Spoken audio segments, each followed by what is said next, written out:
Hello guys, আপনারা সবাই কেমন আছেন? আশা করি আপনারা ভালো আছেন, আমিও ভালো আছি। এখন আমরা আসলাম আমাদের পটলের জমিতে দেখতে যে কি রকম পটল ধরছে। এগুলো এক ধরনের ডাউল, মসুর মাসকালাই যেটা আমরা বলি সচরাচর। কত সুন্দর মরিচের গাছ, মরিচ ধরছে, সিমের গাছ, আবার পটল আছে। ফলন প্রচুর ধরেছে, আল্লাহর রহমত, খুব সুন্দর ফলন আসছে। আমরা ভিতরে আসবো, এখন ভিতরে ভিউটা নিব। যে রকম ফুল আসছে, যদি আল্লাহর রহমত করে, যদি বিপদ আপদ না দেয়, তবে মনে হচ্ছে প্রচুর ফলন ধরবে। যা এলাকাতে যত চাহিদা আছে কাঁচা বাজারের, এই চাহিদা পূরণ করে বাহিরে রপ্তানি করার মতো ক্যাপাসিটি হতে পারে। আমরা দেখব এই পটল ওঠানো হচ্ছে, দেখি কতটুকু পটল ওঠানো হয়েছে। আসুন, ওপাশে যাইতে হবে, আসুন আমরা এই দিক থেকে ঘুরি, পরে দেখি। এখানে আবার লাগানো হয়েছে যে মিষ্টি কদু গাছ, সুন্দর হয়েছে।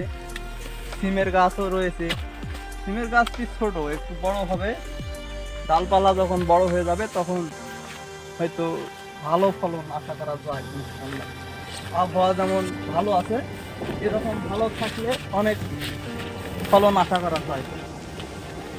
এখানে আশাটাও রিস্ক, ঝাউ জঙ্গলের মধ্যে থাকতে পারে অনেক বিষাক্ত সাপ বা পোকামাকড়, যেগুলো মানুষের শরীরে বিষ প্রয়োগ করলে মানুষ মারাও যেতে পারে। অনেক সুন্দর পটল ধরছে। পটলের দেখো ফুলগুলো কত সুন্দর। পটলের অনেক মানে যে একটা ফলন অনেক বেশি হওয়ার একটা সম্ভাবনা যা বোঝাই যাচ্ছে, যে কতগুলো ফল ধরছে। ওই পাশ দিয়ে যাবো, ওই পাশ দিয়ে যাই, চলো। কাঁচামরি, এটা তো অনেক কিছু ফুল আসছে, দেখো সাবধানে।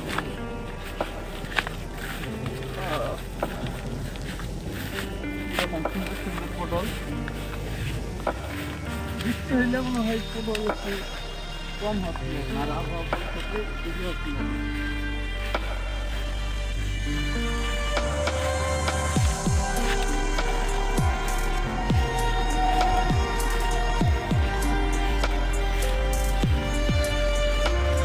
আপনারা দেখুন এখানে কত সুন্দর পটল, সুন্দর সুন্দর পটল। যা এগুলো কাঁচা বাজারে যে চাহিদা, এগুলো পূরণ করে বাইরে চলে যায়, বাহিরে ইনপুট করা হয়। যেমন ঢাকায় কারওয়ান বাজার, এই ধরনের বড় বড় বাজার আছে যেগুলো, ওগুলাতে সাপ্লাই দেওয়া হয় এগুলো।